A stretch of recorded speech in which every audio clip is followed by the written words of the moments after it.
Hoy vamos a meternos con un tema que, bueno, está en el centro de muchísimas familias. Muchísimas. Hablamos de los fármacos estimulantes para el TDAH, el Ritalin, el Adderall, medicamentos que millones de niños toman a diario. Claro.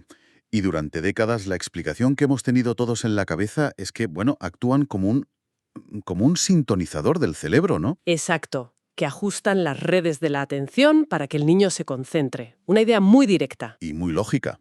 Pero el análisis que traemos hoy, que se basa en una investigación potentísima de la Universidad de Washington, publicada en Cell nada menos, Ojo. viene a darle la vuelta a todo.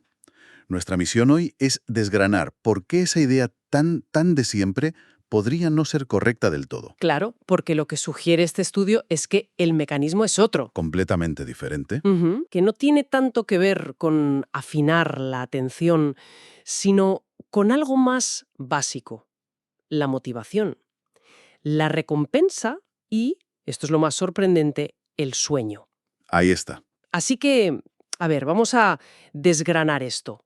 ¿Y si los fármacos para el TDAH no funcionaran como unas gafas para la mente, sino más bien como una taza de café muy potente para un cerebro que está medio dormido? Esa analogía es perfecta para empezar, porque el hallazgo central, después de ver miles de escáneres, es que los estimulantes no fortalecen las regiones que siempre hemos ligado a la atención. Espera, espera. Eso es rompedor, porque toda la vida hemos oído justo lo contrario. A ver, estamos diciendo que el Ritalin no ayuda a la atención. Sí que ayuda, pero parece que lo hace de forma indirecta, y ahí está el cambio de paradigma. Ah, vale. El interruptor principal que pulsan estos fármacos no es el de la atención, son otros dos sistemas mucho más fundamentales. Vale. Entonces, si no es la atención, ¿cuáles son? ¿Qué es lo que se activa de verdad? Pues mira, los datos de neuroimagen lo dejaron clarísimo. Se activan sobre todo dos redes. La primera, el sistema de alerta o de vigilia. O sea, el sistema que nos mantiene despiertos, el que nos enchufa al mundo, Justo. Y el segundo, el sistema de recompensa. el de la dopamina, ¿no? El que nos hace sentir que algo merece la pena. Ese mismo. Y lo fascinante es que la mejora que vemos en la atención parece ser una consecuencia de activar estos dos, no la causa directa. Entiendo.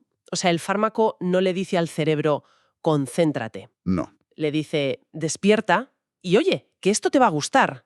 Y como resultado, el cerebro se concentra. Esa es la nueva hipótesis. Y ojo, está respaldada por una cantidad de datos enorme. No es un estudio pequeño. Analizaron datos de resonancia magnética de casi 6.000 niños. 6.000. Es una muestra gigantesca. Y son los datos del estudio ABCD, ¿verdad? El de desarrollo cognitivo del cerebro adolescente. El mismo. Y el método que usaron fue muy listo. Compararon la actividad cerebral de los niños con TDAH, que habían tomado su medicación el día del escáner, Ujú. con los que no la habían tomado ese día. Exacto. Y el resultado era inequívoco. En los que tomaron el estimulante, las áreas de alerta y recompensa estaban a tope, coordinadísimas. Las de atención, en cambio, casi sin diferencias. Claro, pero ahí alguien podría decir, bueno, eso pasa en cerebros de niños con TDAH. Es una objeción lógica, sí. Por eso hicieron un segundo estudio de validación con adultos sanos, sin TDAH. Ah, bien. Y el patrón fue idéntico. Se encendieron las mismas redes de recompensa y alerta. Esto confirma que es un efecto del fármaco en sí, no algo que dependa de tener TDAH. Vale, pero entonces, aquí hay algo que no me encaja. Si la medicación no es para la atención, ¿por qué demonios se concentran más? Millones de padres y profesores lo ven cada día. Es la pregunta del millón, claro. Y la nueva teoría da una respuesta muy elegante, la verdad. La clave es cambiar la metáfora. Olvidémonos de las gafas de enfoque. Vale. La analogía que usan los investigadores es más como si, en vez de ajustar el foco de la película, cambiaras la película por una de acción.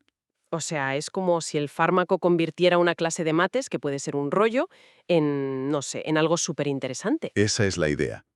Uno de los investigadores lo llama prerrecompensa. Pre-recompensa. Sí. Los estimulantes, al actuar en el sistema de dopamina, hacen que el cerebro anticipe que esa tarea, aunque sea un tostón, va a ser satisfactoria. Pero, a ver si lo entiendo. La pastilla engaña al cerebro para que una ecuación le parezca un videojuego. Suena a ciencia ficción. Bueno, no es que le parezca un videojuego, pero sí que le da un empujón artificial al sistema de motivación. La tarea que antes era aversiva, ahora el cerebro la percibe como potencialmente gratificante. O sea que el niño no es que de repente ame las matemáticas. No, para nada. Es que su cerebro deja de luchar contra ellas porque espera un premio al final. Justo. Y esto, si lo piensas, podría resolver por fin una de las grandes paradojas del TDAH. Uf, sí. La pregunta que yo siempre me he hecho. ¿Cómo es posible que un estimulante calme la hiperactividad? Claro, si un niño ya es un nervio, darle un estimulante suena a echarle gasolina al fuego.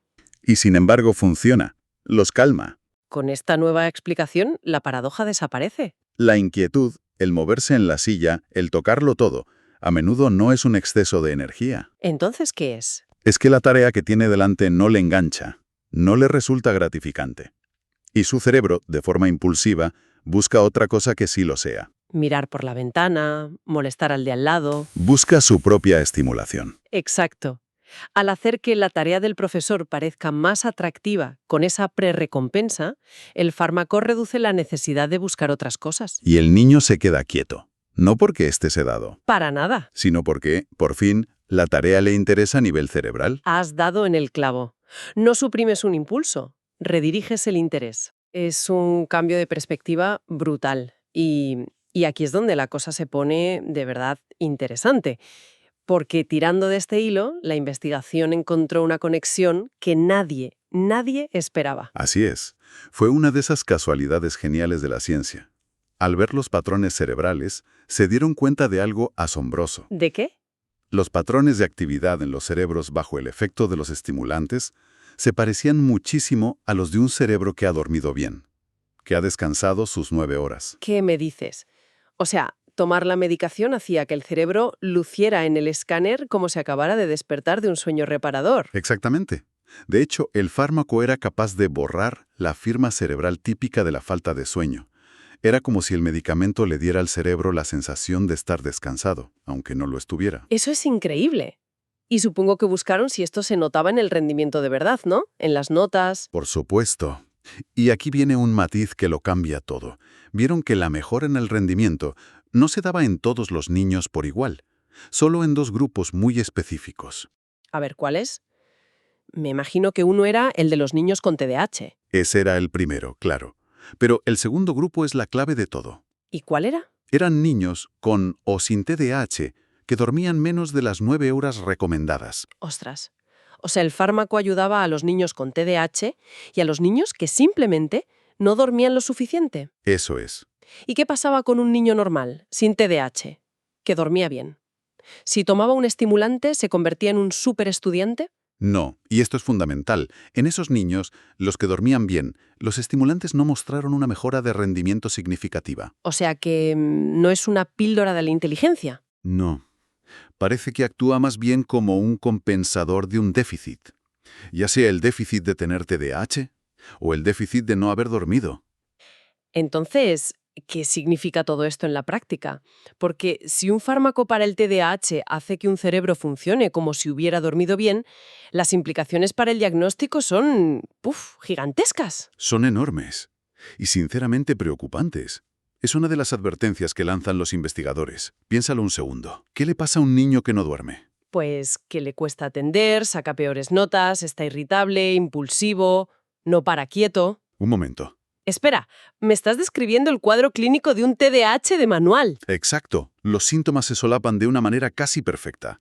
Y aquí es donde la cosa se pone muy delicada. Claro, porque un profesor, un pediatra o unos padres ven esos síntomas y piensan en TDAH. Y ahí entra el riesgo del falso positivo. Si a un niño cuyo problema real es la falta de sueño le das un estimulante, Mejorará, su rendimiento mejorará. claro, porque el fármaco imita los efectos de un buen descanso. Y es la tormenta perfecta. El niño mejora, los padres y profes se alivian y todos concluyen que el diagnóstico era correcto. Cuando en realidad lo que has hecho es enmascarar el problema de raíz con una pastilla. Es que es una trampa perfecta. Piensas en la presión que hay, buscas una solución, ves que funciona y lógicamente respiras. Es difícil pararse a pensar, oye, ¿y si el problema son las pantallas por la noche? Y es peligroso porque, aunque el rendimiento mejore a corto plazo, Los efectos negativos de no dormir lo suficiente no desaparecen. El sueño es vital para la memoria, para las emociones, para limpiar el cerebro de toxinas. Y eso no lo sustituye a ningún fármaco, ninguno. Por eso, la conclusión es que los clínicos, antes de sacar el recetario, deberían evaluar la calidad del sueño como el primer paso, el fundamental. Vale, recapitulemos para sentar las ideas. Esta investigación nos obliga a cambiar el chip. Pasamos de pensar que eran píldoras de atención, A entenderlos más como activadores de la motivación y la alerta. unos activadores que además hacen que un cerebro cansado funcione temporalmente como si estuviera descansado. Exacto. Y esto lo cambia todo. No solo el tratamiento, sino el diagnóstico. Nos obliga a todos a hacernos una pregunta antes que ninguna otra. ¿Este niño está durmiendo lo suficiente? Sin duda. Y para terminar, los investigadores dejan una puerta abierta a futuras investigaciones que es fascinante y un poco inquietante a la vez. Soy toda oídos. ¿Cuál es esa reflexión final? Pues nos dejan ante un dilema. Por un lado, especulan que los estimulantes podrían estar activando durante el día algunos de los sistemas de limpieza del cerebro que normalmente ocurren al dormir. Eso sería, sería un efecto positivo inesperado.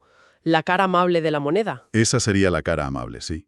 Pero, por otro lado, Está la cruz. a ver, al permitir que un cerebro funcione bien sin el descanso que necesita, podríamos estar acumulando una especie de deuda neurológica invisible. Una deuda que no se ve a corto plazo, pero que igual hay que pagar con intereses más adelante. Ahí está la cuestión. Estamos pidiendo un préstamo al futuro de nuestro cerebro para pagar las exigencias de la hora. Es una pregunta muy potente y nos obliga a plantearnos algo más profundo. ¿Qué significa realmente funcionar bien?